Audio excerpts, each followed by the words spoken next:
Boa tarde a todos. Esse é o terceiro módulo do mini curso de introdução eu estou falando assim de uma forma mais porque eu acabei de falar sobre isso, né? E é o terceiro módulo do nosso mini curso de introdução ao pensamento de Leon Trotsky. Isso não é qualquer coisa, porque é o primeiro mini curso depois desse resgate do núcleo de formação política, nos estudos de formação política Rosa Luxemburgo. Eu sou Janice Realins, eu fico muito satisfeita, muito contente de ter conseguido, junto com os meus companheiros aqui do pessoal de Maricá, organizar um curso desses, que, muito por conta de um trabalho dos professores que se disponibilizam, que se organizam, que se dispõem, das pessoas que estão aqui. Então, antes de mais nada, agradecimento a todos que toparam essa empreitada, um momento bem político, né? Que toparam essa empreitada. Foi uma experiência, a primeira experiência que a gente teve, eu fico muito feliz com isso. Claro, tiveram algumas questões, alguns problemas outros, né, internos, mas eu acho que o debate foi interessante, a proposta foi interessante, uma proposta que eu vou levar para outros minicursos. Estava conversando aqui antes de a gente começar a gravação, da importância de ter gravação, porque os trabalhadores, às vezes, não podem estar naquele momento em que o curso é realizado, mas não se perde o debate. Mas, enfim, a gente está no nosso terceiro módulo, e, mais uma vez, com o professor Márcio Laudia Monteiro, que é professor da Rede Municipal de Niterói, pesquisador. Já defendeu a tese, né, Márcio? Já doutor? Não, em breve, dia 29 que eu defendo. Doutorando em vias de conclusão. Inclusive, está todo mundo Do programa convidado de aí, quando tiver o pós-graduação em link eu História. posto lá para vocês, quem quiser Opa, assistir. perfeito. Do programa de pós-graduação da UF, e a gente, até agora, né, fizemos 3 encontros. Esse é o terceiro encontro. O primeiro módulo foi a União Soviética e Stalinismo. O segundo módulo, Teoria e Estratégia da Revolução Permanente, que, para mim, até o momento, foi o mais interessante, tirei várias dúvidas, assim. E hoje a gente vai fazer o terceiro módulo, que, inclusive, algumas pessoas pediram para participar apenas desse módulo, até porque o debate sobre fascismo é quente, é interessante, ocupa as redes sociais. E, nesse debate, o professor Márcio vai trazer, dentre os tópicos, definição do fascismo para a terceira internacional, né, para Trotsky, para Zequitin, frente única e frente popular, que eu acho que é fundamental para a gente discutir o momento atual do Brasil, para mim, mas vamos lá. Os casos espanhol e alemão, o caso brasileiro e o FUA. É FUA mesmo? É a Frente Única Antifascista. Frente Única Antifascista. Então, perfeito, gente. Sem mais delongas, se quiser já reproduzir. Beleza, eu vou botar aqui os slides. Eu até comentei lá no grupo, né? Depois eu vou mandar para vocês esse material. Terminando aqui a aula de hoje, eu vou dar uma revisada, ver se não tem... Tá joia. Deu aqui que não é possível compartilhar sua tela. Enquanto essas pessoas vão entrando, como eu coloquei aqui no... Peço que todos desliguem o microfone. Vamos fazer o mesmo esquema dos outros encontros. Ele vai fazer a exposição. E, posteriormente, eu vou anotando as questões para a gente poder fazer o debate. E ele também já se disponibilizou a poder responder algumas questões no inbox, no privado e no e-mail. Tá bom, gente? Uma boa tarde a todos e um bom curso. Isso aí. Agora está aparecendo para vocês o slide? Está aparecendo, mensagem de erro antes. Beleza. Perfeito. Estava comentando que depois eu disponibilizo esse material para vocês, só quero dar uma revisada que durante as aulas eu já percebi alguns errinhos de digitação aqui e ali, mas ainda hoje eu mando lá, tanto no grupo de WhatsApp, quanto também na lista de e-mails que eu já peguei com a Janice para poder compartilhar com vocês. Bom, agradeço mais uma vez o convite para estar aqui, está sendo um prazer enorme ter esses debates com vocês, né?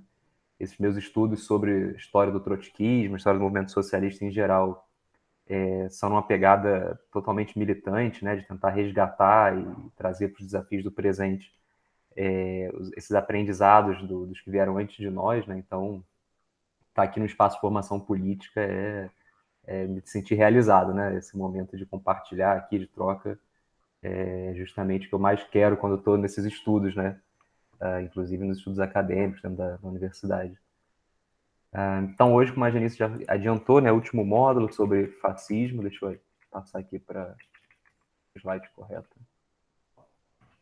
E é um tema bem atual, né? Eu acho que os dois anteriores, eles sobre Stalinismo/União Soviética, sobre Revolução Permanente, dão conta de pilares fundamentais do que é o trotskismo, o que era o pensamento de Trotsky.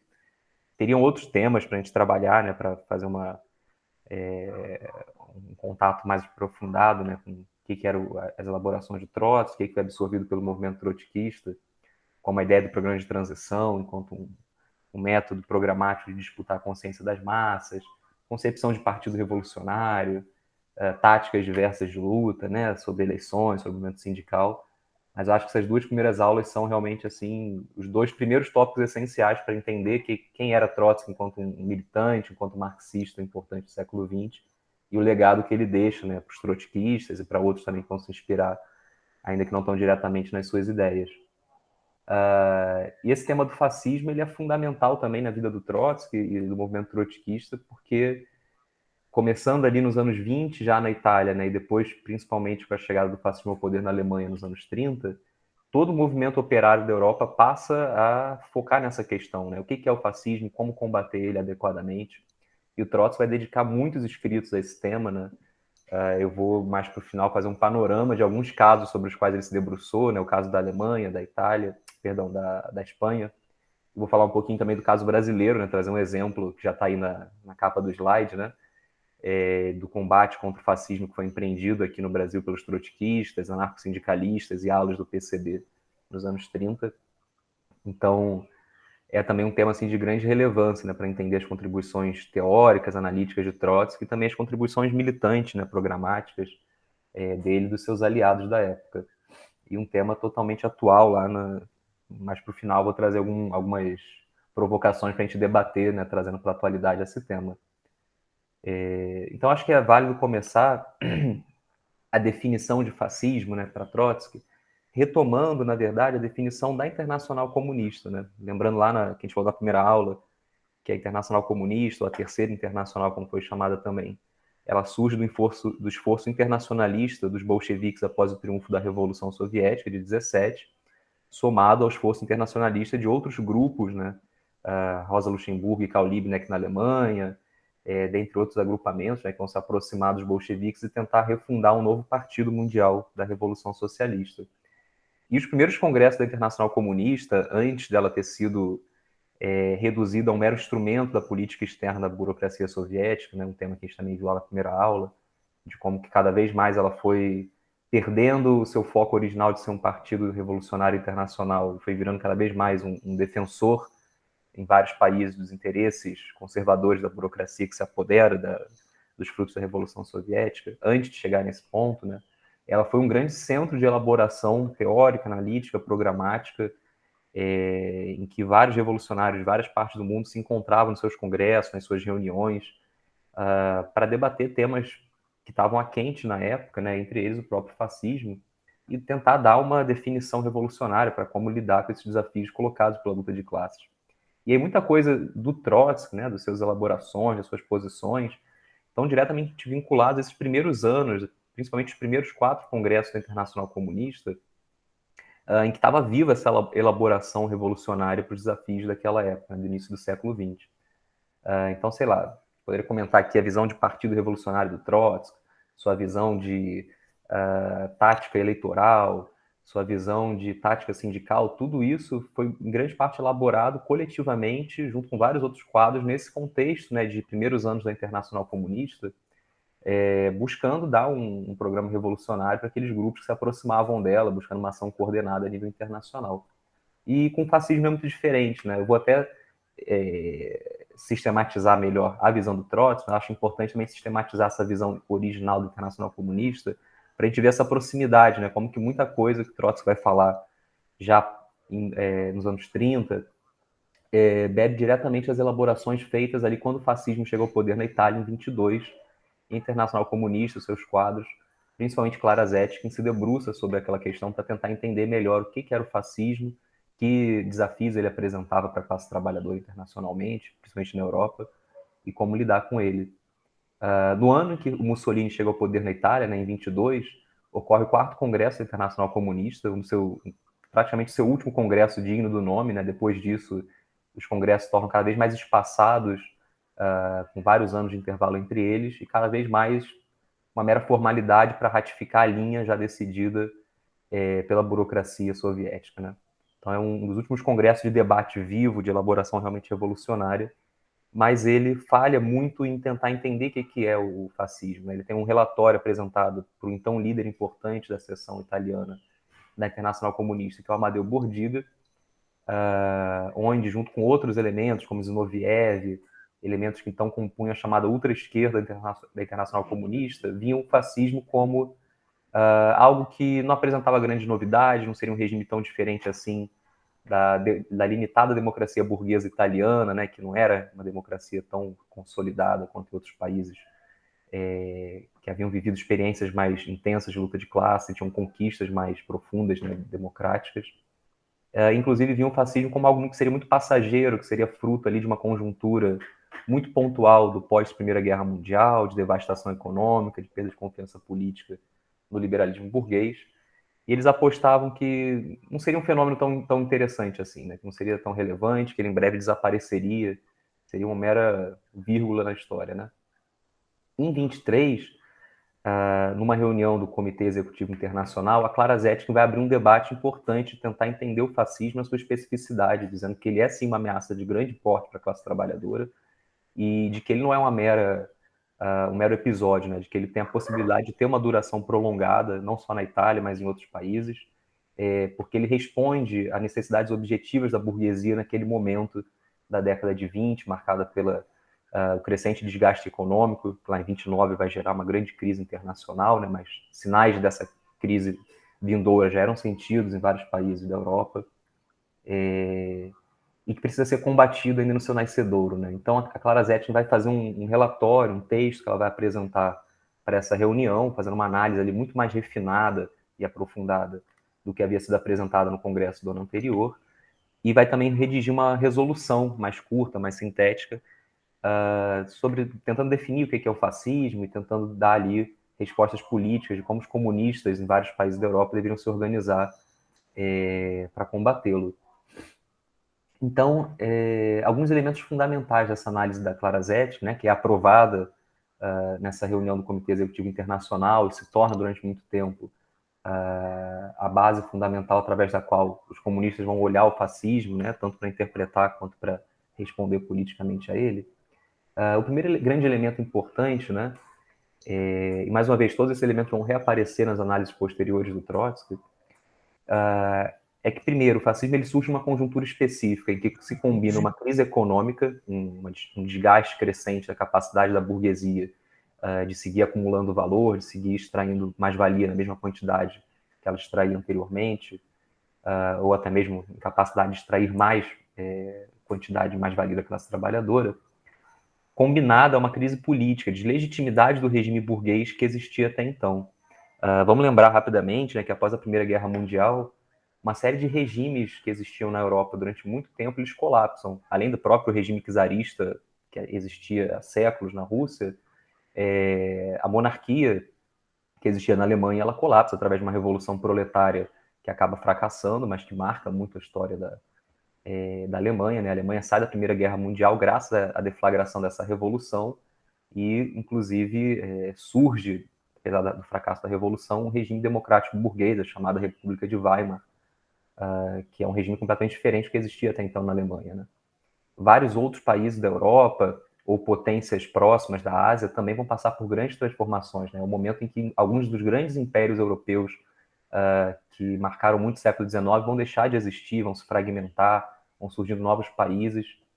E nesse caldo todo, né, de grandes mudanças, o liberalismo burguês ele perde parte da sua legitimidade. Apesar de alguns países ele ganhar uma nova força, como na Alemanha, por exemplo, onde ele vai dar origem a uma república, onde liberais e social-democratas vão dar as mãos para restabelecer a ordem burguesa após o fracasso da Revolução, em vários países esse liberalismo burguês passa a ser questionado, principalmente por conta da crise econômica, como um regime incapaz de garantir a classe trabalhadora, de garantir aos setores que vinham vendo sua vida sendo abaladas, como os pequenos camponeses, pequenos comerciantes urbanos, passa a ser visto como um regime que não atende aos seus interesses, como um regime que os exclui, que não consegue atender suas demandas materiais, políticas. É um contexto, portanto, de surgimento de novas respostas, né, de como organizar a sociedade, de como organizar regimes políticos, mas é um contexto onde a resposta socialista revolucionária ela está excluída como uma alternativa imediata, né, pelo fracasso de experiências revolucionárias que haviam ocorrido após o encerramento da Primeira Guerra. Não só a Revolução Alemã, que eu já mencionei, né, que inclusive vai levar ao assassinato da Rosa Luxemburgo, do Karl Liebknecht, que vários outros quadros revolucionários alemães que são assassinados após o fracasso da Revolução de 18. Mas tem também Revolução na Hungria, que dura pouco tempo. Na própria Itália, antes de Mussolini chegar ao poder, a gente tem o chamado Biênio Rosso, que são 2 anos de intensas lutas de classes na forma de greves, ocupações de fábrica, ocupações de fazendas, mas que acaba não conseguindo organizar uma nova forma de poder e vai refluindo, né? Em outros países também, França, até Inglaterra, em alguma medida, a gente tem mobilizações mais ou menos intensas da classe trabalhadora, mas que não conseguem triunfar. A própria Internacional Comunista vai se debruçar sobre isso, tentar fazer um balanço de por que fracassa essa onda revolucionária que eclode ao final da guerra e que é muito influenciada pela vitória da Revolução de 17 na Rússia. Mas fato é que, nesse momento dos anos 20, junto com essa crise econômica e política, há um fracasso do proletariado em dar uma solução, em ser a classe que vai se apresentar como a alternativa política de uma nova forma de organização social, uma nova forma política de regime, né, de como organizar as relações dentro das sociedades. E esse fracasso do socialismo revolucionário dar uma resposta para essa crise cada vez maior, abre as portas para o surgimento de uma nova alternativa, que vai se diferenciar do liberalismo burguês, vai se diferenciar do conservadorismo, dos monarquistas, daqueles setores que ainda defendiam, de alguma forma, a manutenção de escombros do passado, né, da forma de regime monárquico, constituições, etc. E essa novidade vai ser o fascismo, que vai ser um movimento de massas, né, uma tendência política, que assim como o socialismo vai estar baseado em organizações de massa, em mobilizações, em protestos numerosos, em vários clubes que constituem suas organizações de base, né, que mantêm sua base ativa, mobilizada de forma permanente, porém apoiado em uma classe específica, que é a pequena burguesia, que está arruinada nesse contexto de crise econômica, né? Quando a gente fala de pequena burguesia, a gente está falando dos pequenos camponeses, donos da sua própria terra, que em grande parte vivem ali do trabalho familiar, de subsistência, né? E nas cidades, os lojistas, os pequenos comerciantes, os pequenos profissionais liberais, né, como alguns advogados, médicos, técnicos, que viviam ali de explorar o próprio trabalho, digamos assim, né? Não eram nem proletários assalariados de uma grande empresa, nem donos de um grande negócio, né?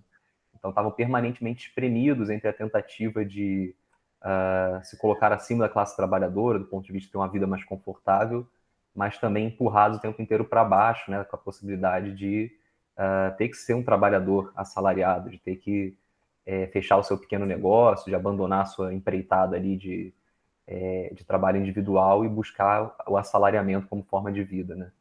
E nesse contexto de crise econômica, é uma classe que está sofrendo muito com a inflação, com a perda da capacidade de compra das massas trabalhadoras, que param de ir nos comércios, param de buscar os serviços da pequena burguesia. Então tem um ressentimento muito grande, né, dessa classe social com aquela situação de crise. E esse movimento de massas fascista que vai se apresentar como uma alternativa àquela situação, por conta disso, vai ser muito baseado, no seu momento inicial de surgimento, numa demagogia anticapitalista. Ou seja, ele vai mobilizar ressentimentos com a crise econômica, com a carestia, com a inflação, buscando bodes expiatórios para eles, né, os grandes banqueiros, os judeus, os maçons, enfim, vai buscar alvos fáceis para botar a culpa, né? E por conta disso vai mobilizar algumas ideias que se aproximam até mesmo do socialismo, mas são em grande parte demagógicas, não são parte do seu programa fundamental, e sim uma forma de mobilizar aquele ressentimento, aquela fúria, aquela raiva da pequena burguesia, e conseguir os seus votos, conseguir o seu recrutamento. Também um contexto de grande ressentimento pela forma como a guerra acaba em alguns países, né? Na Itália, por exemplo, os bandos fascistas de Mussolini, isso vai se repetir na Alemanha também, são em grande parte soldados que foram desmobilizados e tem ali uma visão de que o governo traiu a guerra, traiu o patriotismo. Então, outro elemento, junto com essa demagogia anticapitalista, é uma agitação nacionalista extremada, né, o chamado chauvinismo, aquela ideia de que nós somos superiores às demais nações, aos demais povos, e que temos uma missão de conquistá-los, de expandir o nosso poderio para cima deles. Então vão se mesclar aí o racismo mobilizado pelo imperialismo e pelo colonialismo desde lá do século XVI, passando pela nova forma do imperialismo no século XIX. Esse chauvinismo vai ser também um elemento fundamental de colar essa pequena burguesia, né, seus vários elementos, unificar eles num só movimento. Opa, obrigado, amor.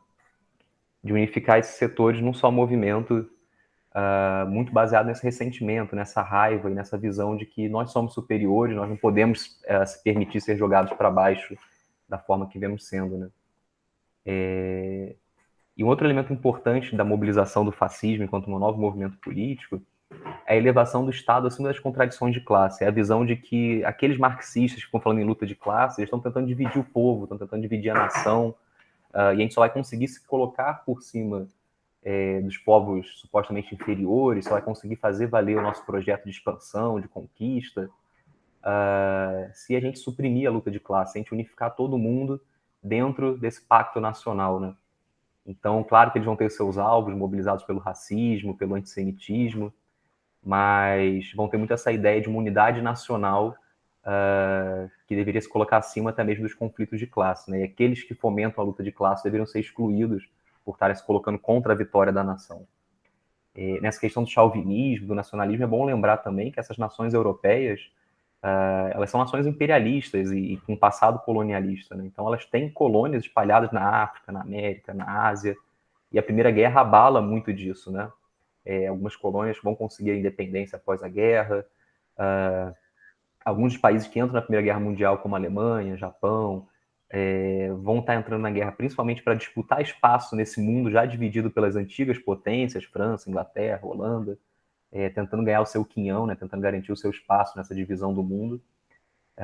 Então essa ideia colonialista está muito marcada na própria experiência da burguesia imperialista, né, que já tinha mobilizado ideias de superioridade, de racismo mesmo, né, para justificar a colonização de parte do mundo. E o fascismo vai beber muito dessa fonte, né, vai inclusive exacerbar ela ao extremo na sua tentativa de unificar essa pequena burguesia falida, em decadência, e colocar ela em ação.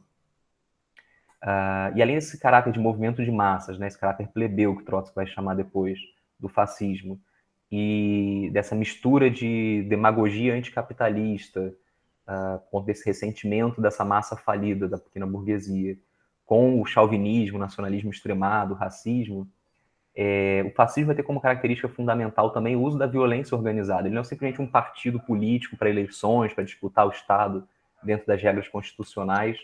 Ele é, acima de tudo, um grupo de tropas de choque que vão se armar e vão combater o movimento sindical, vendo nele o inimigo da nação, alguém que divide a nação, e, inclusive um inimigo da própria pequena burguesia, né, que naquele momento está arruinada, está falida, mas vê o movimento sindical em vários lugares conseguindo garantir bons salários, conseguindo garantir direitos. Então, vê os trabalhadores organizados como privilegiados, como pessoas que estão atuando como parasitas, sanguessugas, no momento que a nação está arruinada, eles estão ali lutando para ficar acima dos demais, né? Conseguir mais direitos, conseguir mais privilégios. Então, esse ressentimento é muito mobilizado para uma violência política que vai destruir os sindicatos, vai fazer tropas de choque para se enfiar no meio das passeatas da classe trabalhadora, nas mobilizações de greve e atirar, bater naqueles trabalhadores, vai ir à sede de sindicatos e queimar essas sedes, vai ir à sede de partidos comunistas ou social-democratas e tacar fogo nelas. Então, eles buscam acabar com qualquer atividade independente do proletariado através do uso sistemático da violência. E esse movimento que surge como um movimento plebeu, pequeno burguês, ele começa a ganhar apoio da burguesia conforme ela vê nele um instrumento para suprimir o movimento operário, né? Para conseguir fazer com que os trabalhadores percam sua força e, assim, garantir que a burguesia aumente seus lucros, né? Aumentando a jornada de trabalho, retirando direitos, negando aumentos salariais, aumentando o desemprego e por aí vai. Então, para a burguesia, o fascismo, apesar de não surgir como um movimento orgânico da sua classe, ele se apresenta como um instrumento muito útil para sair daquela crise, né? Para superar a perda da lucratividade naquele contexto pós-Primeira Guerra Mundial. Então, alguns indivíduos burgueses vão começar ali a financiar os bandos fascistas, e conforme eles veem que esses bandos estão tendo sucesso na sua empreitada contra o movimento operário, cada vez mais setores significativos da burguesia passam a apostar econômica e também politicamente no fascismo como uma alternativa. Isso faz com que, uma vez vitorioso, uma vez que consiga, de fato, esmagar o movimento operário e tomar de assalto o Estado, o fascismo ele cada vez mais seja integrado à lógica da gestão burguesa daquele Estado, né?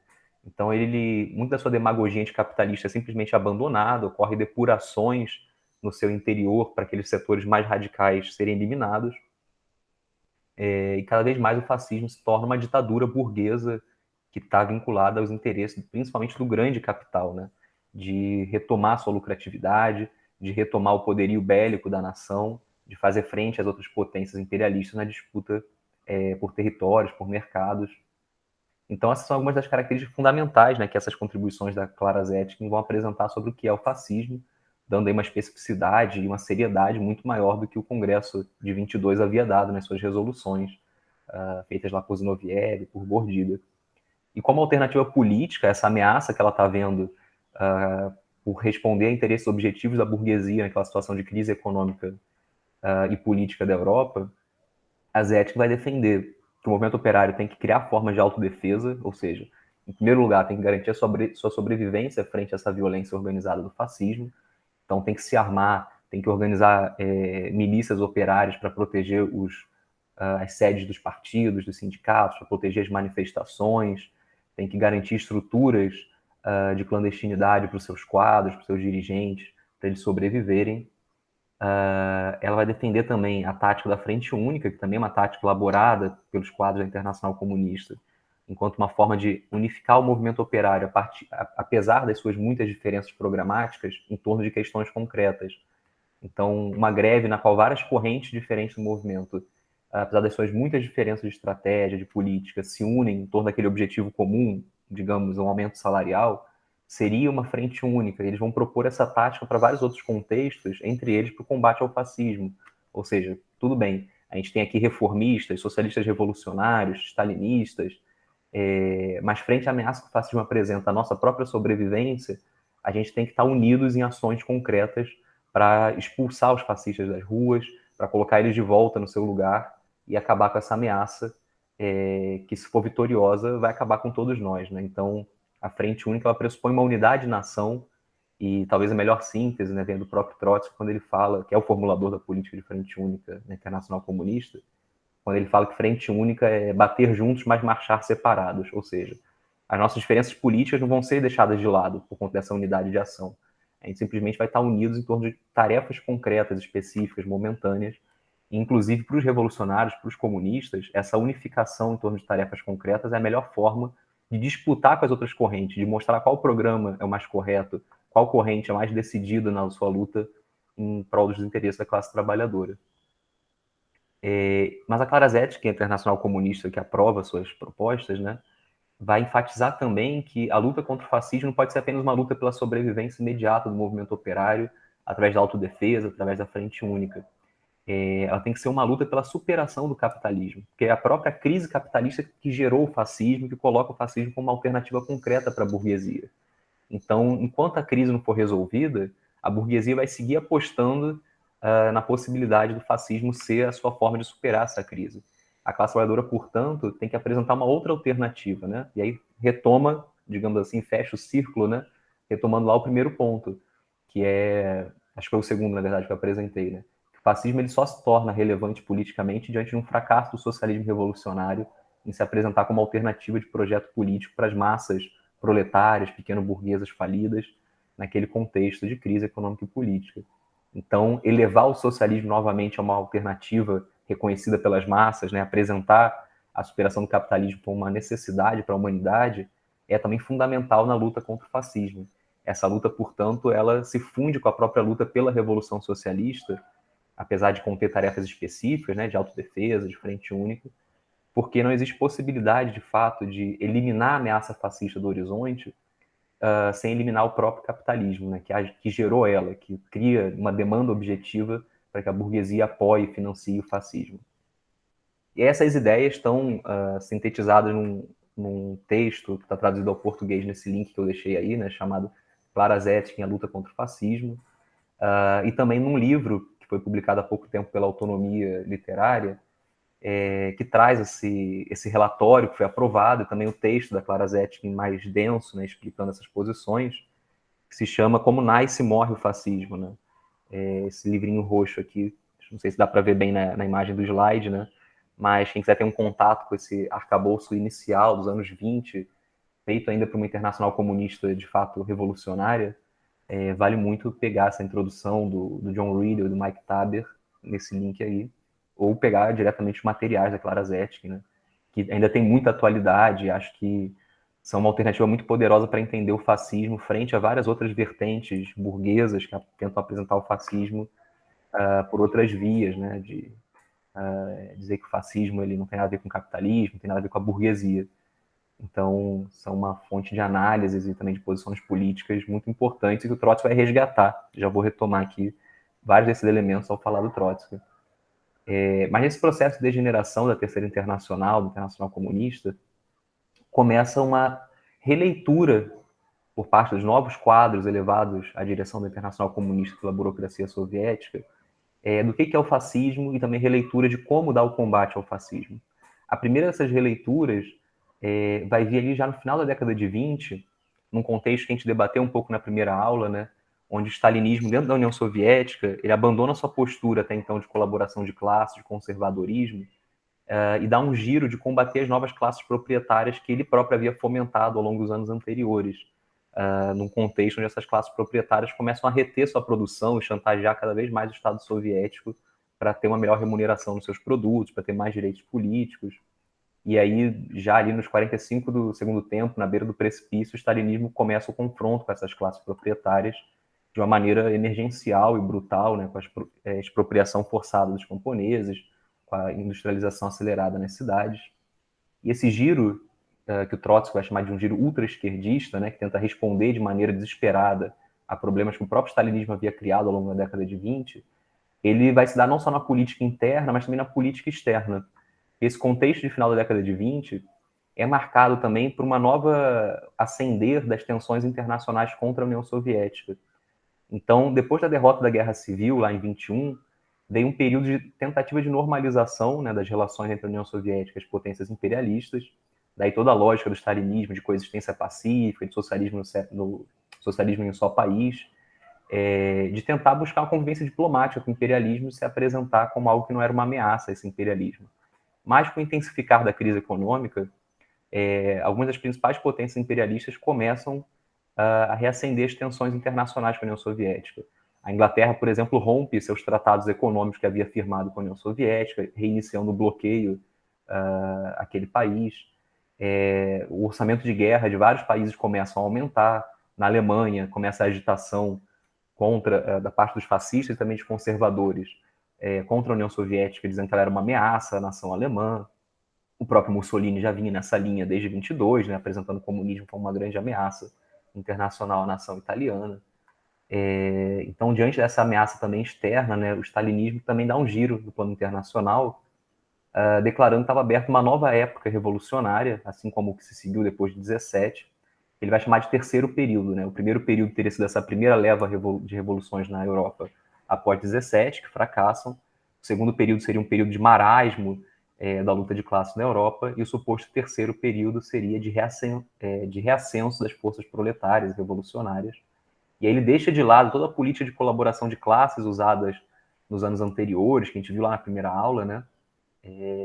Uma série de traições, inclusive, a processos revolucionários, como a Revolução Chinesa dos anos 20.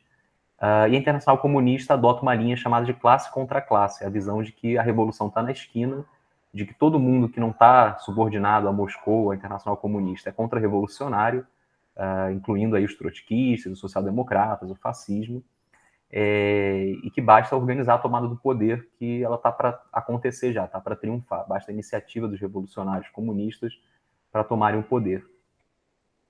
E isso vai levar a uma linha de sectarismo extremo, que vai ser organizado em torno do conceito de social-fascismo, segundo o qual não apenas o fascismo busca deter a revolução proletária, mas a própria social-democracia e todos os outros que não são parte do movimento stalinista. Né? E vai levar ao abandono da política de frente única contra o fascismo defendido lá pela Clara Zetkin, pela Internacional Comunista em 23. vai ser uma recusa de fazer qualquer tipo de acordo tático, qualquer tipo de aliança tática com outras organizações do movimento operário, encarando que todas são igualmente contra-revolucionárias. E a ideia de qualquer frente única, né, qualquer órgão de luta imediata, só pode ser feito pela base, ou seja, sem incluir essas outras organizações consideradas todas igualmente fascistas, todas igualmente contra-revolucionárias. Essa política leva ao fracasso total da luta contra o nazismo na Alemanha, né? A gente vai ver em mais detalhes já já. O fascismo chega ao poder na Alemanha em 1933, praticamente sem precisar dar o combate contra aquela que era a classe trabalhadora mais poderosa, tanto em números quanto em experiência política, da Europa naquele momento do século XX. Então é uma verdadeira tragédia, né? Essa derrota sem luta que a classe operária alemã sofre. E, em grande parte, essa política sectária tem a ver com essa derrota, né? De se recusar a fazer uma aliança tática contra a ascensão fascista. E quando ocorre essa tragédia, né, Moscou entende o risco que está correndo, a sua própria sobrevivência com a chegada do fascismo ao poder na Alemanha, uma potência muito mais industrializada, com muito mais poderio bélico do que a Itália, e dá um giro de 180 graus, da lógica de que a revolução está na esquina, de que a gente não pode fazer aliança com ninguém, porque todo mundo é igualmente fascista. Moscou passa a defender a linha da chamada Frente Popular, em que agora tem que fazer aliança com todo mundo, inclusive com a burguesia, e não para fazer a revolução, mas para conter a chegada do fascismo ao poder, na forma de blocos eleitorais para governar o Estado burguês. Então essa política ela começa na França em 1934, em 1935 chega ao poder um governo com apoio dos comunistas para governar o Estado burguês francês. Inclusive, os comunistas franceses vão fazer uma série de concessões ao abandonar a luta contra a colonização, né, a luta pela independência das várias colônias francesas. Vão fazer muitas concessões de tentar segurar greves, de segurar a luta de classes do proletariado contra a burguesia, para defender a lógica de uma aliança com a burguesia progressista contra o fascismo. E isso vai ser confirmado no 7º Congresso Internacional Comunista, inclusive compreendendo uma nova definição de fascismo que vai ser desenvolvida pelo Gregory Dimitrov, que não só vai dar uma nova definição de fascismo, vai ser também responsável por elaborar essa política de colaboração de classes da Frente Popular, né? Essa política de aliança, digamos assim, de frente ampla com a burguesia chamada progressista, achando que isso vai impedir a chegada do fascismo ao poder através de blocos eleitorais, de concessões políticas, dos interesses da classe trabalhadora. Então, a nova definição, em síntese, né, que o Dimitrov vai dar para o fascismo, é de ditadura terrorista aberta dos elementos mais reacionários, mais chauvinistas e mais imperialistas do capital financeiro. É uma definição que vai manter a ideia de que o fascismo é um movimento de massas, de que ele vai usar da violência contra a classe trabalhadora, mas reparem aqui no que eu botei em destaque em negrito, né? É a ditadura terrorista aberta dos elementos mais reacionários, mais chauvinistas e mais imperialistas do capital financeiro. Não é a ditadura do capital financeiro, como a Clara Zetkin havia definido, né? Parte, portanto, do pressuposto que existe uma divisão na burguesia e que a gente tem que, enquanto representantes da classe trabalhadora, se aliar àqueles que não são os mais reacionários, mais chauvinistas e mais imperialistas do capital financeiro. Como se o capital financeiro tivesse dividido frente à ascensão do fascismo e houvesse uma ala ali com a qual a gente pudesse se aliar contra essa ascensão, né? Então, toda a lógica da Frente Popular é baseada nisso, em entender que a burguesia teria um setor ali disposto a combater o fascismo e que a gente deveria buscar aliança com esse setor, né? Não só uma aliança tática, no sentido de fazer algumas manifestações, algumas ações concretas, mas inclusive alianças eleitorais, fazer blocos políticos com a burguesia, com seus representantes, para chegar ao poder e aí, através do próprio Estado burguês, tentar deter a ascensão do fascismo, né? Através de leis, através do uso do aparato policial. Isso é levado adiante em vários países, né? Então, se até ontem, até 34, mais ou menos, 35, os partidos comunistas diziam que a revolução estava na esquina, que todo mundo era social-fascista, no dia seguinte, em 35, eles estavam dando as mãos com a própria burguesia, buscando alianças com a chamada burguesia progressista e com os vários partidos da social-democracia, da pequena burguesia, dos industriais, para tentar impedir a ascensão fascista através das urnas, através dessas alianças que buscavam impedir a luta de classe, né? Buscavam travar a eclosão de greves, de mobilizações, para não assustar essa burguesia e convencer ela de fazer essa aliança. Ou seja, vai na contramão também da solução dada, né, pela Zetkin, pela Internacional Comunista em 23, que era a luta pelo socialismo é a via mais segura de impedir a ascensão do fascismo. Aqui em 35 a lógica é invertida, né? salvaguardar a democracia burguesa, gerir o próprio Estado capitalista é a maior alternativa contra a ascensão fascista. E o Trotsky, nesse contexto, né, de mudanças, de giros para lá e para cá de linha da Internacional Comunista, ele vai escrever febrilmente, já no exílio, migrando de país em país, buscando o asilo político, depois de ser expulso da União Soviética, vai escrever vários textos sobre a França, sobre a Alemanha, sobre a Itália, tentando entender a ascensão do fascismo e tentando principalmente dar uma linha política para os seus aliados contra esses giros ultra-esquerdistas ou oportunistas da Internacional Comunista stalinizada. Então ele vai retomar vários elementos de definição desses que a gente viu lá da Clara Zetkin, né? Vai trazer alguns novos, vai dar ênfase em alguns outros elementos, mas principalmente vai fazer uma análise concreta da situação da Europa, né? Os seus textos desse período são muito ricos para entender o que está acontecendo nesses países, do ponto de vista das mobilizações de cada fração de classe, de cada setor da burguesia, de cada força política do proletariado, e também de dar alternativas, né? De dar tarefas políticas concretas a serem cumpridas pelos seus pequenos grupos aliados, né? Os trotskistas, mas também apontando a responsabilidade que caberia àquelas forças principais do movimento operário da época, a social-democracia e os partidos comunistas stalinizados. Então ele o tempo inteiro denunciava linhas que ele considerava traidoras adotadas por esses partidos e chamava a responsabilidade deles, né, de se eles fracassassem nessa tarefa de combater o fascismo, eles estavam colocando em risco não só a sua própria sobrevivência, mas a sobrevivência do movimento operário como um todo.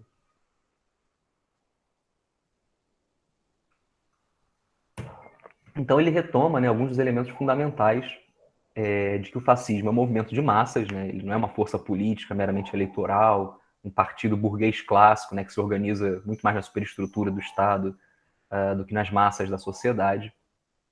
Ele vai enfatizar que é um movimento de massas e principalmente com um intuito contra-revolucionário, né?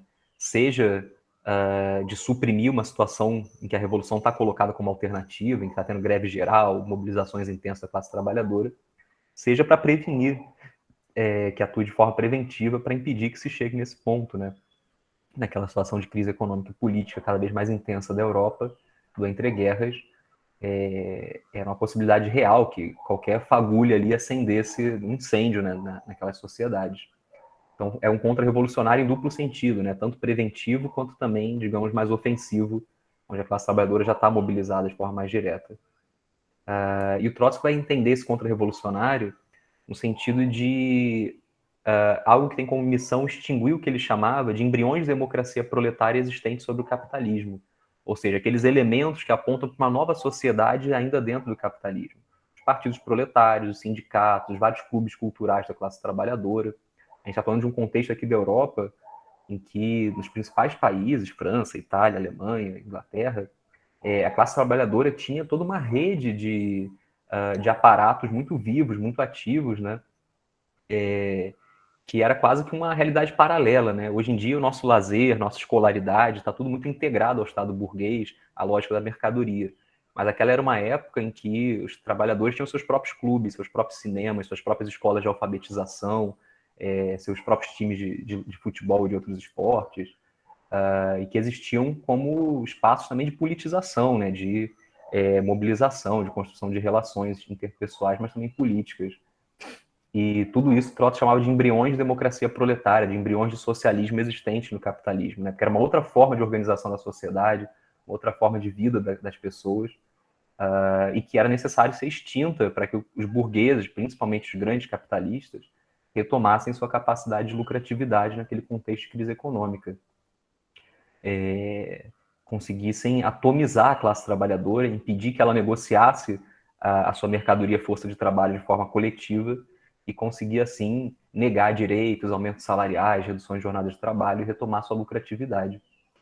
E a única forma de fazer isso, né, de arruinar essa rede tão densa de organizações e de aparatos proletários, seria através de métodos de guerra civil, milícias armadas, ataques físicos, às greves, aos sindicatos, às passeatas, aos clubes culturais. Então Trotsky retoma esses elementos fundamentais, né, do fascismo enquanto um movimento de massas contra-revolucionário que entra em cena abrindo uma guerra civil contra-revolucionária contra a classe trabalhadora, né, usando métodos de guerra civil. E também ele retoma a caracterização de que a base social desse movimento é a pequena burguesia arruinada, da onde vem todo um ressentimento com o grande capitalismo, né, com os grandes industriais, gerando aí uma demagogia anticapitalista em termos de propostas de que tem que expropriar os banqueiros, tem que expropriar os industriais, tem que colocar grande lucro a serviço de uma vida melhor para a sociedade, né, tomando aí elementos do programa socialista para si, mas de forma muito demagógica, né, e muito mesclada ao nacionalismo exacerbado, ao chauvinismo, ao racismo, ao antissemitismo, enquanto elementos que soldam essa pequena burguesia num bloco político, militante, disciplinado.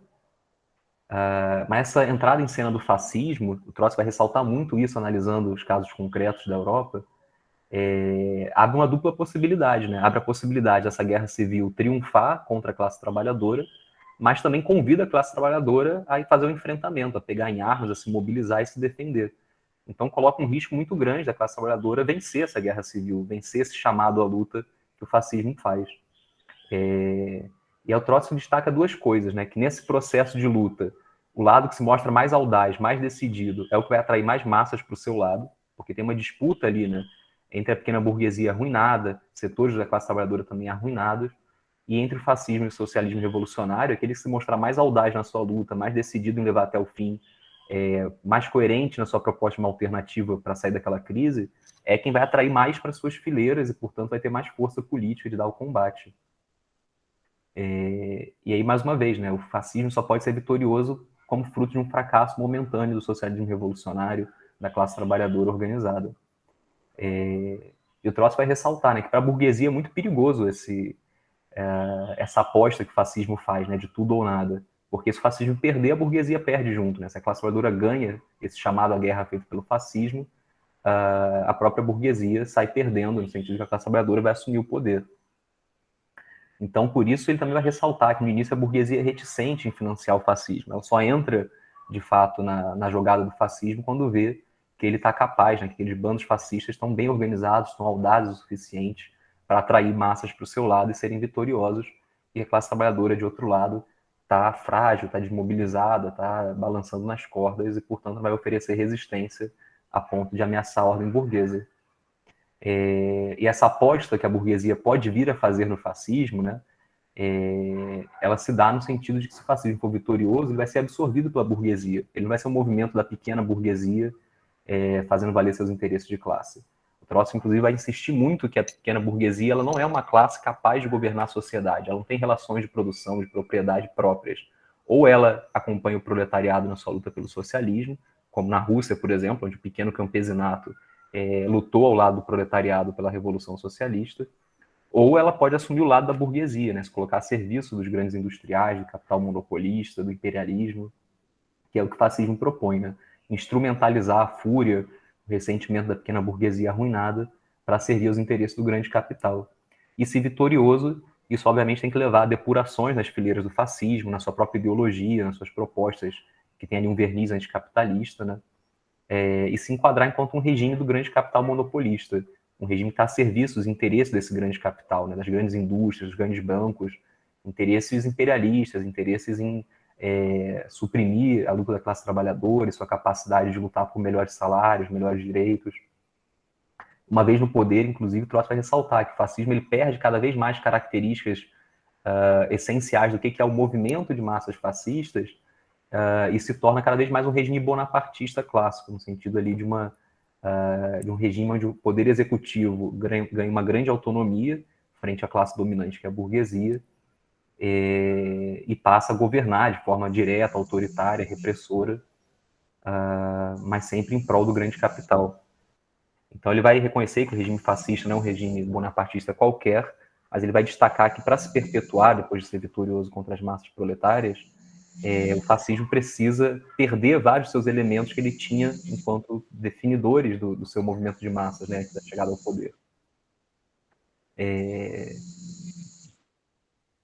E também ele destaca, né, que o fascismo ele só é importante para a burguesia num contexto de crise intensa, em que uma mera ditadura policial, uma ditadura militar, um bonapartismo clássico, como o que a própria Alemanha viveu antes da ascensão de Hitler ao poder, onde o executivo concentrou cada vez mais poder em detrimento do parlamento, ela só é necessária caso a burguesia precise não apenas digamos assim, dar um freio para o movimento operário, mas de fato destruir o movimento operário, atomizar a classe trabalhadora e impedir que ela se organize coletivamente com melhores condições de vida.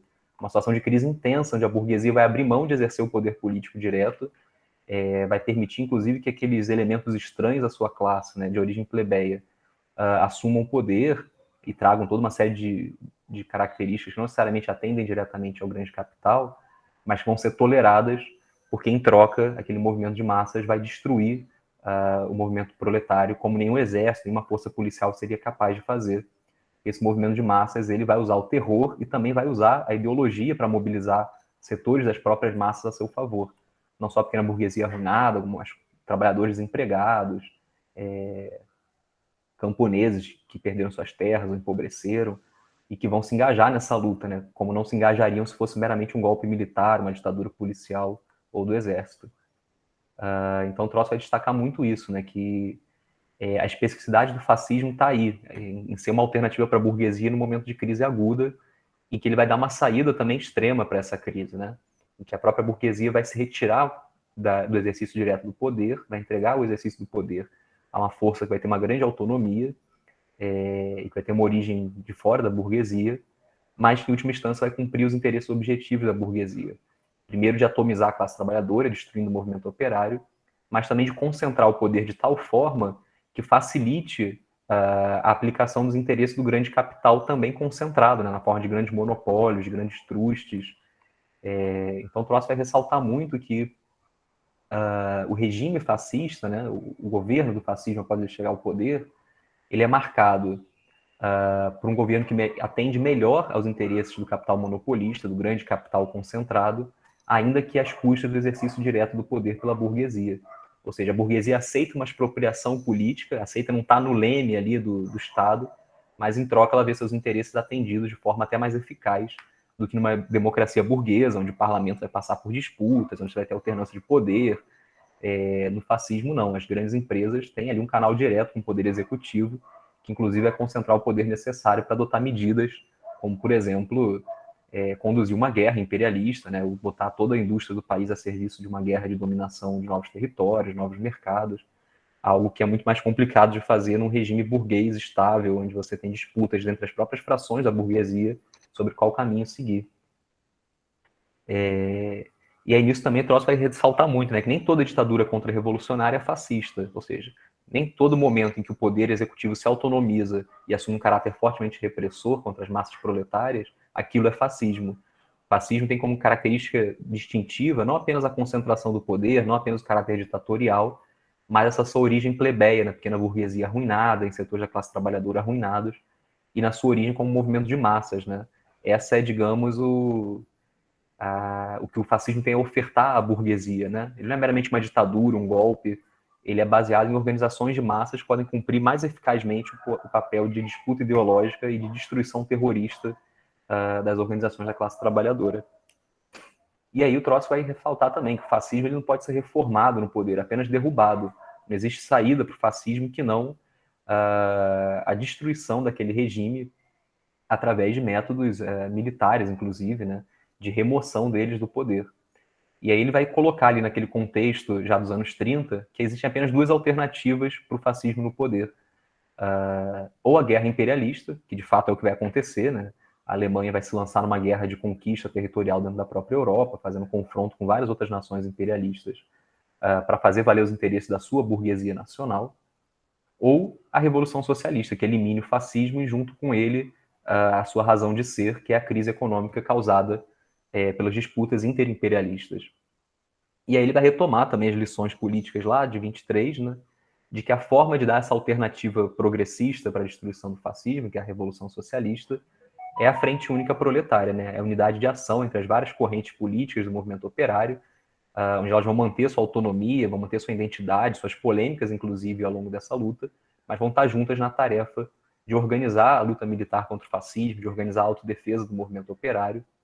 E dentro dessa frente única, os revolucionários têm a tarefa de fazer a disputa com os reformistas, com aqueles que vacilam frente à alternativa revolucionária, e convencer a classe trabalhadora, convencer as bases dessas organizações de vanguarda, de que a Revolução Socialista é a única saída para remover de forma eficaz o fascismo do poder e garantir aí a sobrevivência da classe trabalhadora, inclusive sua melhoria, né, de condição de vida. E dentro dessa lógica de frente única, o Trotsky vai chegar a falar que é possível sim ter alianças com elementos da burguesia, mas vão ser alianças táticas, esses elementos burgueses têm que estar subordinados à frente única proletária. Ela é a frente única da classe trabalhadora. Se um empresário burguês quiser financiar, beleza, que financie, mas sem abrir mão de nenhum princípio, de nenhuma posição, de nenhuma postura combativa dessa frente única. Se algum partido burguês quiser se integrar a ele, será bem-vindo, mas apenas para fazer o combate contra o fascismo, né? E não para assumir a linha, assumir a liderança dessa frente única. O que, obviamente, vai ocorrer de forma muito pontual, muito excepcional, né? Alguns indivíduos burgueses vão se engajar na luta contra o fascismo, mas a grande burguesia se debanda para o fascismo quando vê que ele é capaz de ser vitorioso e cumprir sua tarefa histórica de destruir o movimento operário, né? Nos casos concretos da Alemanha, da Itália e de outros países que vão viver aí ascensos fascistas nessa época do entreguerras. Então, como eu tinha falado, né, o Trotsky e os trotskistas junto com ele vão beber muito nas fontes lá dessas elaborações da Clara Zetkin, dos anos 20, mas vão trazer eles para analisar os casos concretos, né, de ascenso fascista e de necessidade de combater esse ascenso, ali no contexto pré-Segunda Guerra Mundial, né, já de grandes tensões interimperialistas ocorrendo em toda a Europa. E aí tem dois casos muito importantes, né, em que Trotsky vai se debruçar nesses anos, virados dos anos 20, início dos anos 30, para pensar a questão do fascismo, que é o caso da Alemanha e também o caso da Espanha. Ele tem também toda uma série de textos sobre a França, que chega a viver ali um ascenso fascista momentâneo no início dos anos 30, e é o país também onde o stalinismo vai estrear sua política de frente popular, né, de aliança política com a burguesia contra o fascismo. Mas a Alemanha e a Espanha são muito mais simbólicos, eu acho que são casos mais extremados, né? A Alemanha, porque é onde tem a vitória direta do fascismo, por conta, em grande parte, da linha de recusa a fazer a frente única por parte dos comunistas, pela vacilação da social-democracia também. E aí vale comentar ele, né? E a Espanha, porque ocorre, de fato, uma revolução social que tem a possibilidade de aplastrar o fascismo, né, de remover ele do horizonte histórico, mas que a linha seguinte do stalinismo, que é da Frente Popular, impede a vitória dessa revolução e sabota a luta contra o fascismo, né? Provando aí que não tem como você vencer o fascismo sem ser através de uma revolução social vitoriosa. Então, em resumo, né, cada um desses casos demandaria uma aula inteira para a gente debater em detalhes, mas na Alemanha, enquanto o Hitler organizava seus bandos, crescia e se tornava cada vez mais audaz, né, atacando sedes de sindicatos, organizando tropas de choque para espancar grevistas, quebrar piquetes e por aí vai, a linha da Internacional Comunista era tá em curso um ascenso revolucionário e depois que Hitler chegar ao poder vai ser nossa vez, né? A classe trabalhadora vai fazer sua experiência com esse demagogo aí, vai se decepcionar e logo depois vai se virar ao comunismo e nós, Partido Comunista Alemão, vamos chegar ao poder. E aí nessa lógica, né, de que estava em curso um ascenso revolucionário, que inclusive a social-democracia era tão ruim quanto o fascismo, né? Então não estava justificada nenhuma aliança contra o fascismo, né? Nenhuma frente única. O Partido Comunista chega a apoiar um plebiscito, chamado de plebiscito marrom pelos fascistas e de plebiscito vermelho pelos comunistas, né? Para remover um partido social-democrata que estava no poder, no governo local da Prússia, em 1931. Então é um dos episódios mais lamentáveis desse sectarismo adotado nesse primeiro momento de ascensão fascista na Alemanha, né? A chamada linha do terceiro período, em que a lógica era bem essa, né? Os nazistas vão remover a social-democracia do poder da Prússia, então a gente vai ajudar eles a fazer isso, a gente vai apoiar esse plebiscito que o nazismo estava propondo para remover o Partido Social-Democrata do poder na Prússia. A classe trabalhadora rapidamente vai se decepcionar com o fascismo no poder e depois vai vir a hora da revolução triunfante, né?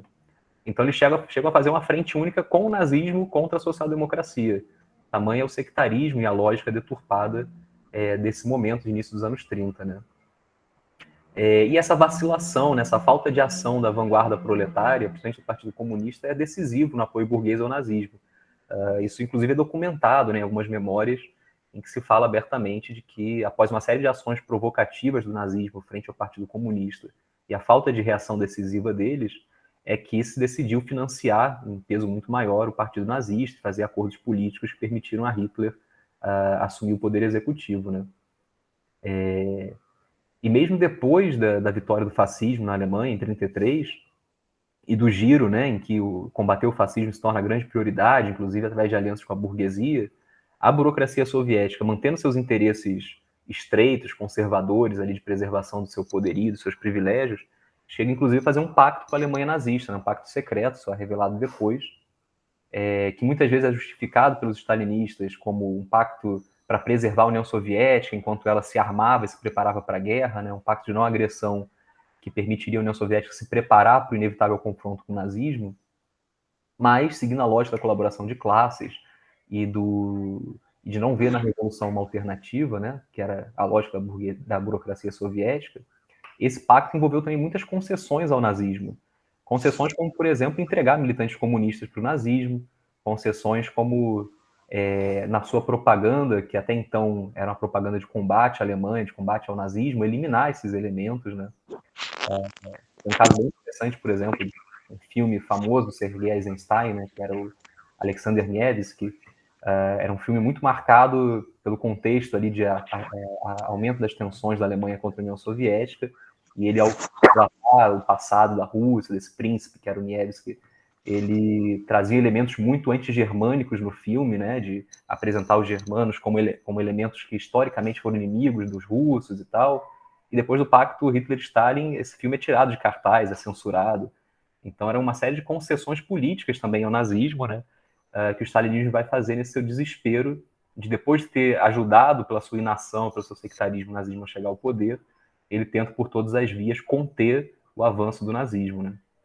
E a gente sabe que essa história vai terminar com a invasão da União Soviética, com uma guerra que custou milhões de vidas de trabalhadores e camponeses soviéticos, e que felizmente foi vencida, né?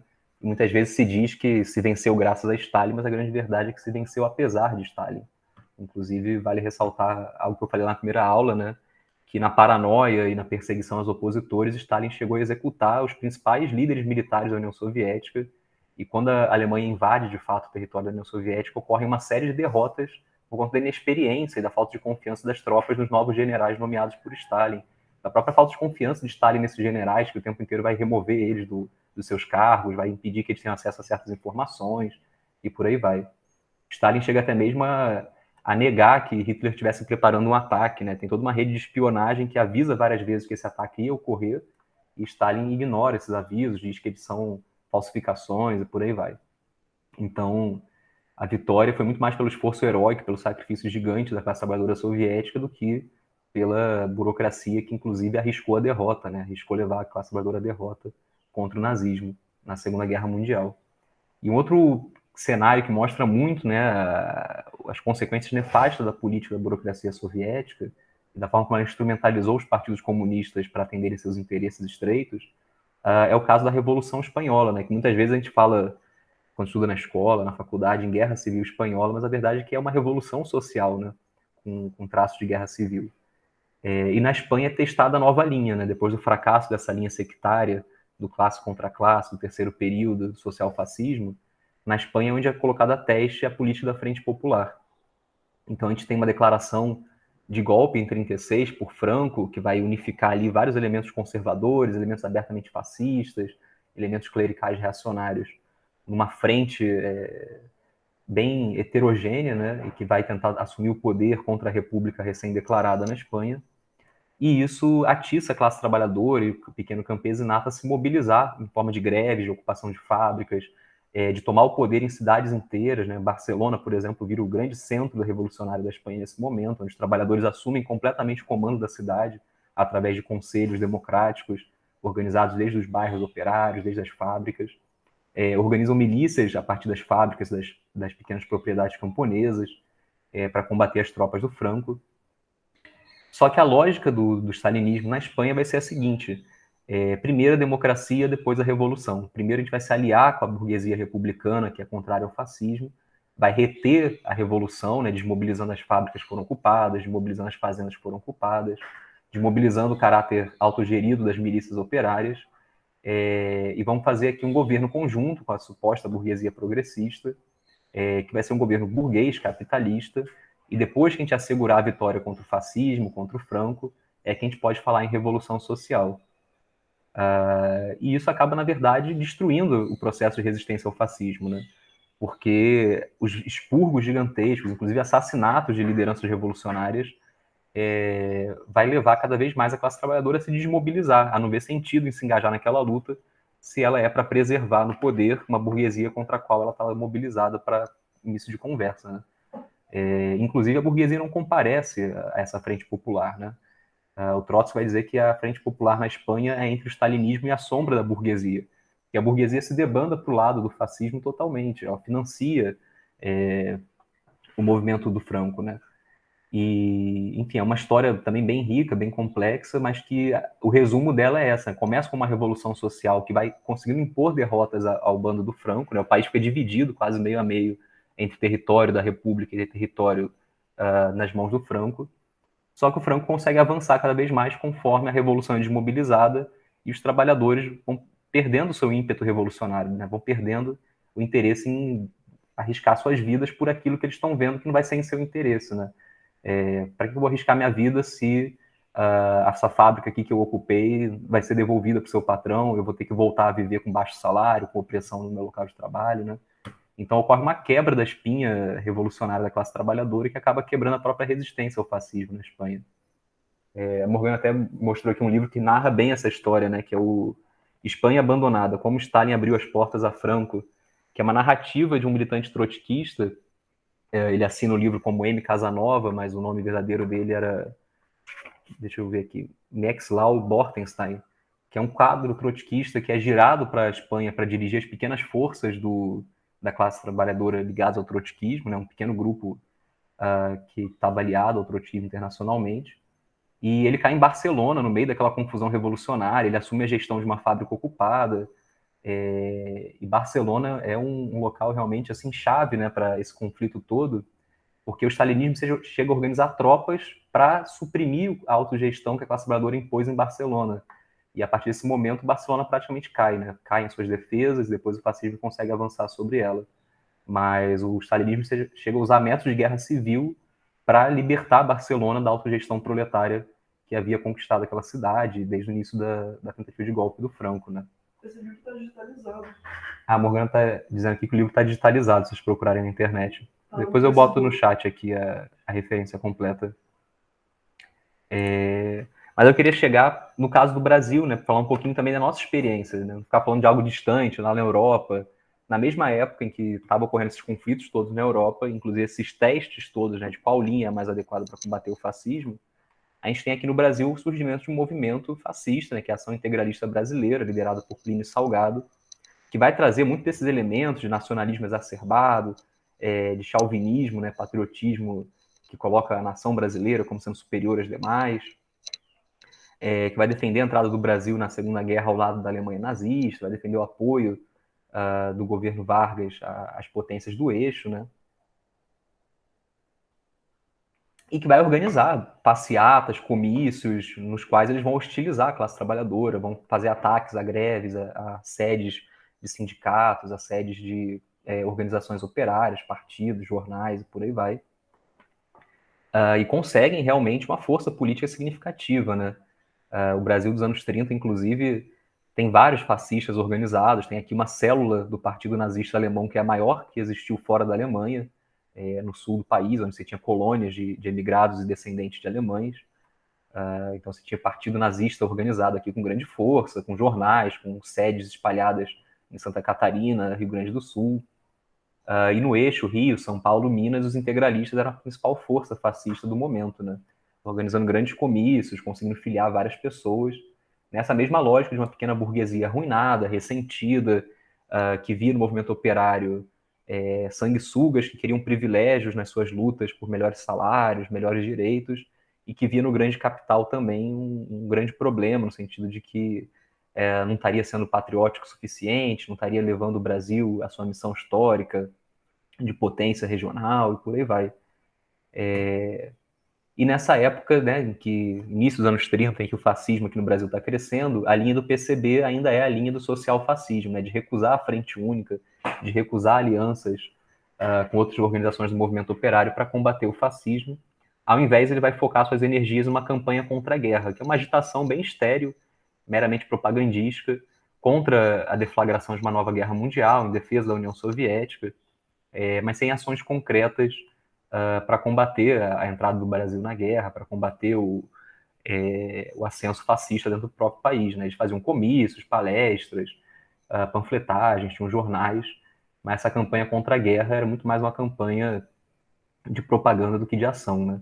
Enquanto isso, os integralistas iam ganhando cada vez mais terreno, crescendo cada vez mais, influenciando os próprios trabalhadores. E, inclusive, o integralismo ele consegue ser tão hábil na sua construção política que ele vai atrair figuras, por exemplo, como a principal liderança do movimento negro da época, né? O fundador e líder da Frente Negra Brasileira, vai ser um integralista de carteirinha. Então, eles vão, inclusive, se mesclando ali com elementos da realidade brasileira, né, de abandonar o racismo, que era uma característica essencial do fascismo europeu, né, e vão fazer uma valorização do que é o típico brasileiro. Então, eles vão defender a integração de negros na sua organização, vão defender o tupi como língua original do Brasil, né, daí sua saudação, que é o Anauê. Vão tentar aí fazer uma mescla, né, da cultura brasileira para se tornar realmente influente nessa classe trabalhadora, majoritariamente negra, majoritariamente não descendente de europeus, né, onde o nazismo teria muita dificuldade de se implantar aqui se fosse meramente uma transposição das ideias europeias do fascismo original. E, em contraposição a esse sectarismo do PCB, que se recusa a fazer alianças táticas contra o integralismo, os trotskistas, em aliança com os anarco-sindicalistas da Frente Operária de São Paulo, eles vão organizar a chamada Frente Única Antifascista, a FUA. Essa Frente Única vai ter um jornal chamado Homem Livre, que vai ser financiado por sindicatos, por contribuições de operários que vão assinar o jornal. Ele está hoje digitalizado, disponível online. Se vocês jogarem no Google, vocês acham as edições deles, né? É um jornal que teve vindas e vindas, por conta dessa dificuldade de ser financiado, mas que teve como grande bastião da sua produção o Sindicato dos Operários Gráficos de São Paulo, que era dirigido pelos trotskistas brasileiros, era o seu principal local de atuação. E a Frente Única Antifascista organizou tudo aquilo que a Internacional Comunista lá de 23 e depois o Trotsky defendiam, né? Autodefesas para fazer guardas armadas contra ataques fascistas, comícios de agitação contra o fascismo, também contra comícios, né? Ir para cima dos fascistas onde eles estavam organizados, expulsar eles da rua e deixar claro que não seria aceita a presença deles no espaço público. Então, onde quer que os fascistas se organizassem, eles iam atrás e faziam um contra-comício, inclusive armados, usando de violência para expulsar os fascistas das ruas. Não apostavam em apelos à polícia, ao governo, pelo contrário, denunciavam que Vargas era complacente com o integralismo, que a polícia estava infiltrada, cheia de elementos fascistas no seu interior. E tudo isso culmina naquela imagem, né, que estava lá no primeiro slide, que é a capa de um jornal relatando o 7 de outubro de 34, a chamada Batalha da Praça da Sé, ou a Revoada dos Galinhas Verdes, onde a Frente Única Fascista fez sua atividade mais significativa, né? Organizou um contracomício contra uma grande reunião de integralistas na Praça da Sé, no centro de São Paulo, onde o Plínio Salgado iria discursar, seria um evento assim bem significativo, que trouxe caravanas do interior de São Paulo, não apenas da capital.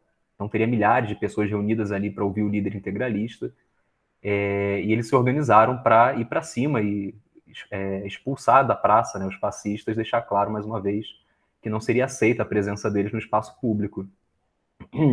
E é toda uma operação militar bem organizada, né, com a Praça da Sé naquela época tinha sede de vários sindicatos nos prédios ali ao redor, então eles organizam atiradores nesses sindicatos, preparam nas suas bases de atuação uma agitação para garantir que tenha gente atuando nesse dia, né, chegando de vários lugares de São Paulo também para fazer frente àquela multidão fascista. E eles conseguem ter sucesso nisso, né, conseguem expulsar da Praça da Sé esse comício, utilizando ali essa ação direta, né, essa ação da violência organizada da classe trabalhadora a partir dos seus sindicatos, dos seus partidos operários. Inclusive, depois desse evento, a AIB nunca se recuperou, no sentido de nunca ter conseguido reunir novamente tanta gente na rua, né? Passa a imperar um certo medo, certo receio de ir para a rua e ter essa reação novamente. A Frente Única Antifascista ela se desintegra com o tempo, não só pela dificuldade de ser um grupo pequeno e clandestino, mas também por divergências políticas no seu interior. Mas ela inflige ali um golpe muito duro ao fascismo brasileiro, né? Não extingue ele, mas coloca ele numa posição não mais de ofensiva, e sim de parar para pensar duas vezes antes de organizar qualquer atividade pública, né? E o PCB só adere no último segundo a essa ação, porque ele se recusava a fazer qualquer aliança com os trotskistas, social-democratas, anarquistas. Para eles, todos eram iguais aos fascistas, e, portanto, não cabia nenhuma aliança com eles, né? O Hermínio Saqueta, que depois vai ser um importante dirigente trotskista, era, nesse momento, dirigente do PCB paulista, da capital de São Paulo, né? E ele, no último segundo, diz, não, vamos participar disso também, organiza as células do partido para irem junto nessa manifestação, e é punido pelo Comitê Central do PCB por ter rompido a linha e feito uma frente única com outras organizações consideradas social-fascistas, né?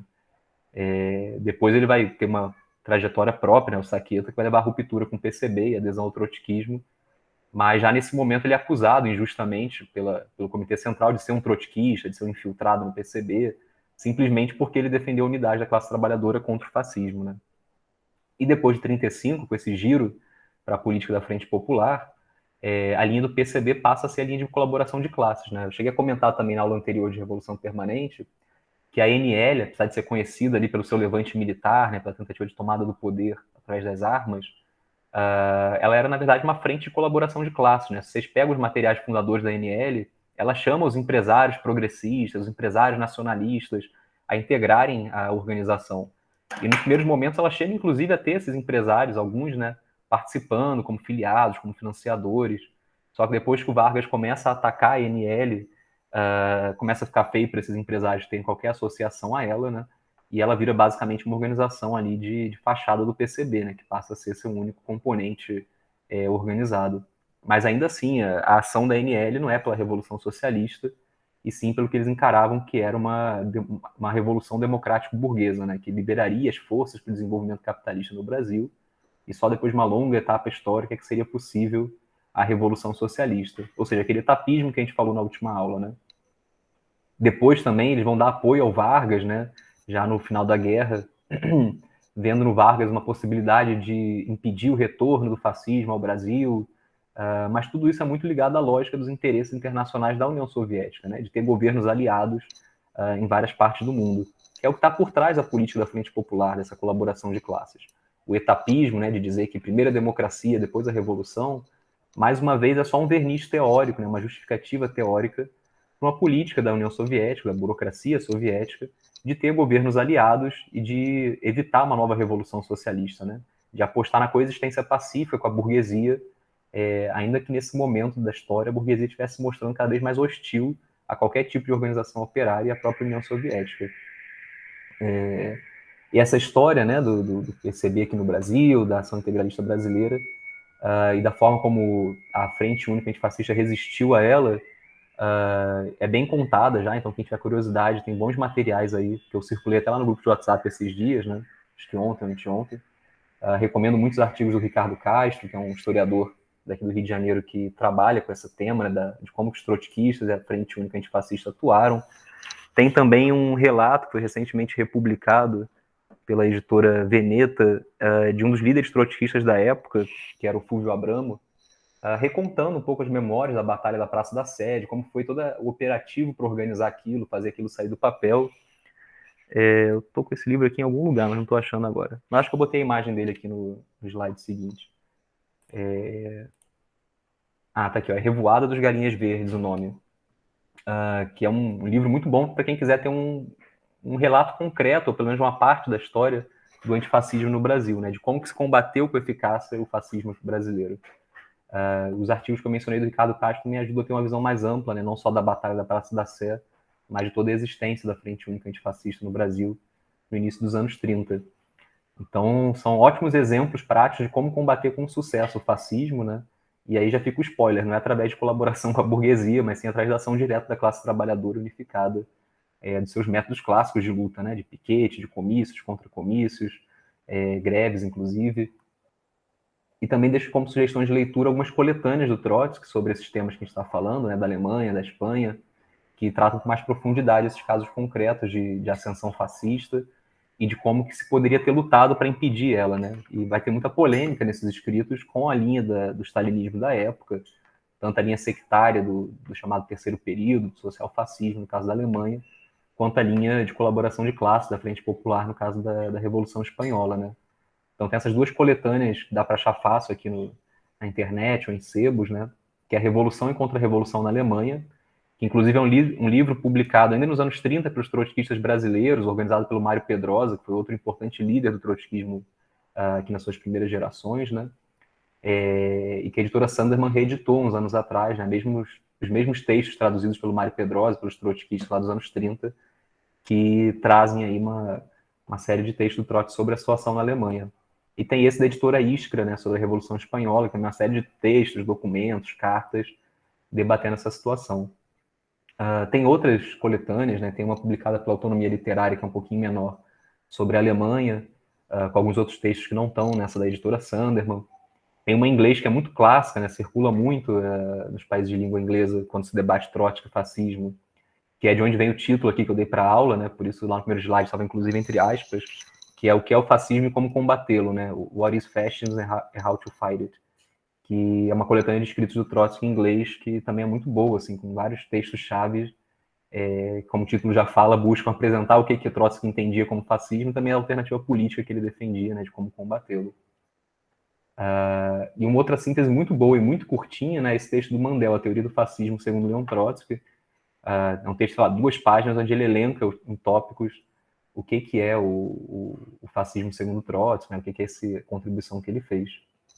E tem um artigo meu também sobre o caso da Revolução Espanhola e como que os trotskistas atuaram concretamente, apresentando uma alternativa revolucionária para derrotar o fascismo na Espanha, né, que tá aí o link, né, a história esquecida do trotskismo na Revolução Espanhola, o POUM, que era um grupo que muitas vezes é confundido com trotskista, mas não era, e os bolcheviques-leninistas, né, que era o grupo trotskista da Espanha na época, traz aí elementos como que o stalinismo e esses 2 grupos atuaram nesse contexto da Espanha, apresentando alternativas, né, de como combater o fascismo e qual se mostrou mais adequado ou não, né, diante daquele caso concreto. Então são algumas recomendações aí, né, para se aprofundarem, para enfim, refletirem melhor sobre esse tema. Mas, como eu disse lá na frente, esse tema é super atual, né? Está sendo debatido a exaustão desde que o Bolsonaro apareceu no cenário nacional. Trump também despertou muitos desses debates, né? E aí, além daquele espaço que a gente sempre tem dedicado para perguntas, comentários, eu queria fazer algumas provocações para a gente pensar a partir desse tema de hoje, né? E aí, o Bolsonaro, ele é fascista? A saída para defender a classe trabalhadora do bolsonarismo é defender a democracia? É apostar na frente ampla nas eleições? Ou essas lições históricas do Trotsky e da Terceira Internacional lá dos anos 20 se mostram, né, ainda atuais, a defesa da revolução como a saída verdadeira, a definição de fascismo como movimento de massas contra-revolucionário. Eu acho que também é interessante trazer para o presente esse debate, né, aproveitando esse finalzinho da aula para a gente conversar um pouco.